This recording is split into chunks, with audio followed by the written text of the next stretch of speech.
All right, you made it to part 2. We're gonna go over the last 3 things that I like to look at, and then I'll show you the 9 stocks that I'm planning on buying this year and continue to buy them for the next 10 or 20 years. Again, I'm no expert.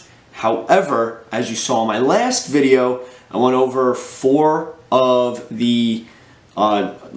my top stocks that I own, and I'm pretty happy with 500% return, a 100% return, an 80% return, and I've only bought these companies in the past maybe 1.5 to 3 years. So I'm picking high quality companies, and they're doing me well because I'm doing a buy and hold strategy. I'm not letting them go because I think that they're going to continue to grow for years to come.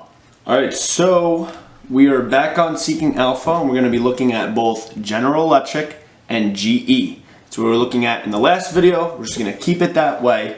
And pretty much what we went over in the last video, we looked at 4 things on the income statement and why GE is not looking too pretty, but Visa is looking like a great company to invest in. But there's more than just that. We're going to jump over to the cash flow statement, and we're going to dive into the next couple of things I like to look at. Then I'll show you the 9 stocks that I will be buying. So if we scroll down, something that is super important but overlooked in my opinion is repurchase of common stock. What does that look like? Are they buying stocks back, or are they distributing more stocks? Now, before we even go over both GE and Visa's repurchase of stock and what it looks like, why is repurchase of stock so important? What does it mean when a company is buying back its stocks? How is that good or bad? Now, I think Google has the best explanation for it. They keep it very simple. So if we jump over to Google, you can see right here, a stock buyback is a way for a company to reinvest in itself.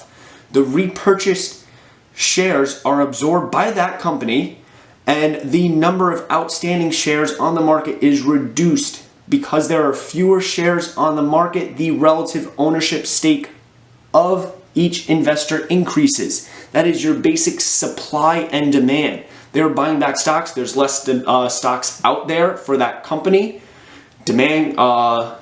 Supply goes down, demand goes up. That is good for the investor. So let's jump back over to GE.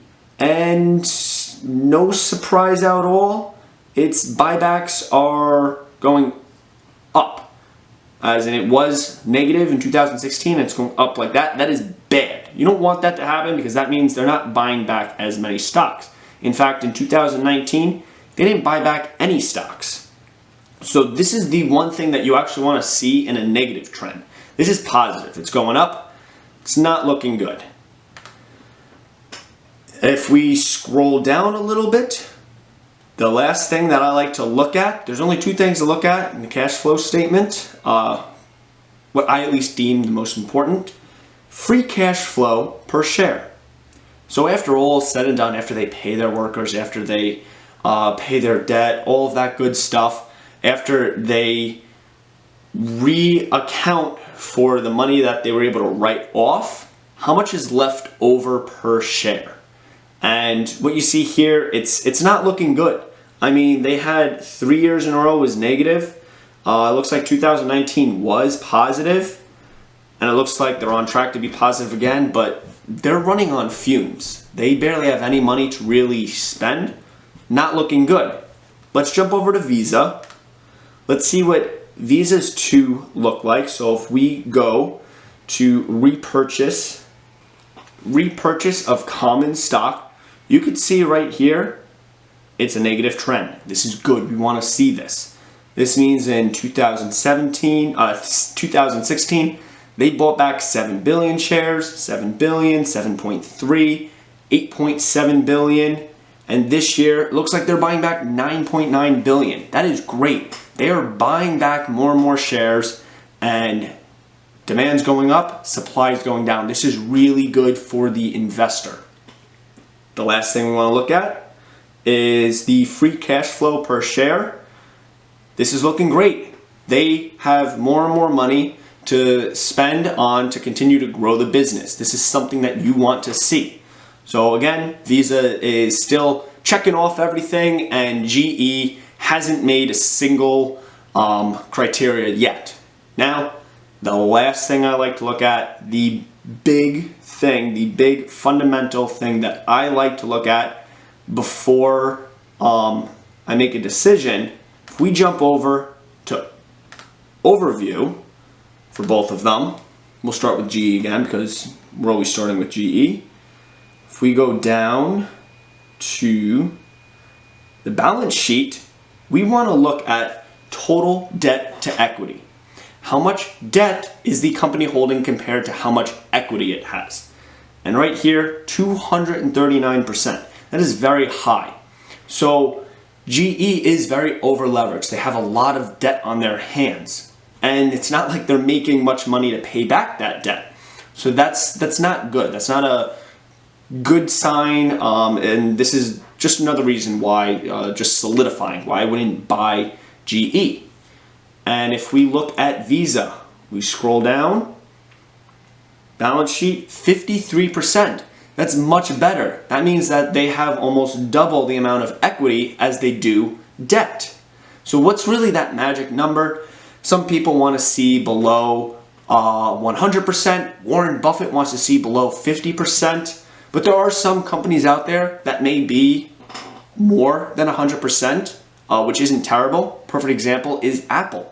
Apple's at about 153%, or somewhere around there, 150%.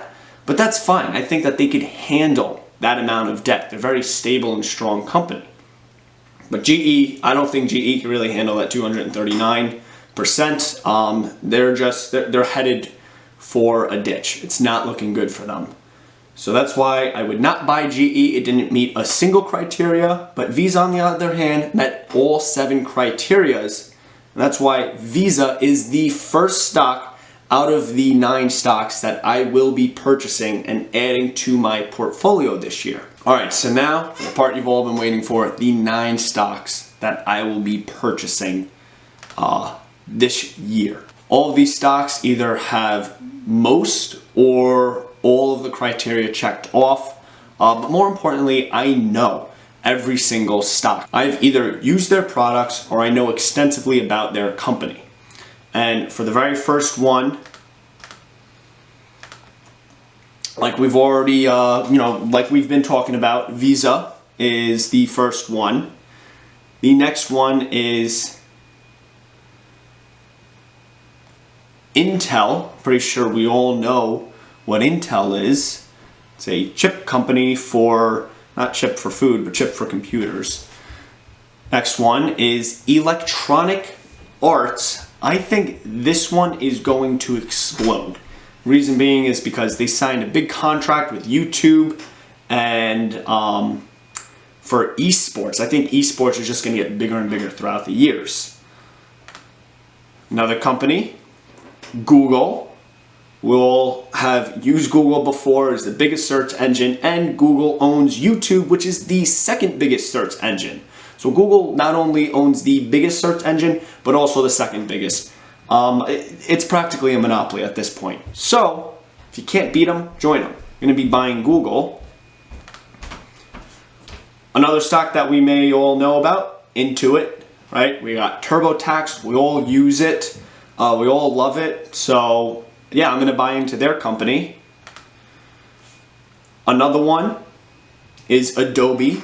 Another great stock in my opinion. I've used all of their products for many years now, and I think all their products are great. I'm investing in EA, so I got to invest in one of its competitors, Activision. I think Activision's another strong company as well. We got Lululemon. I think most of us know what Lululemon is. It is such a strong brand. And most of you may not know about this company, but Zebra. I've actually used Zebra before at one of my old jobs. We had a bunch of Zebra devices.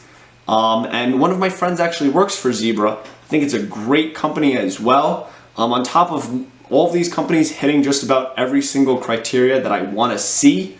Again, these 9 companies just have great qualities about themselves, and that's why I will be buying into these companies. I'm not saying for you to do the same, right?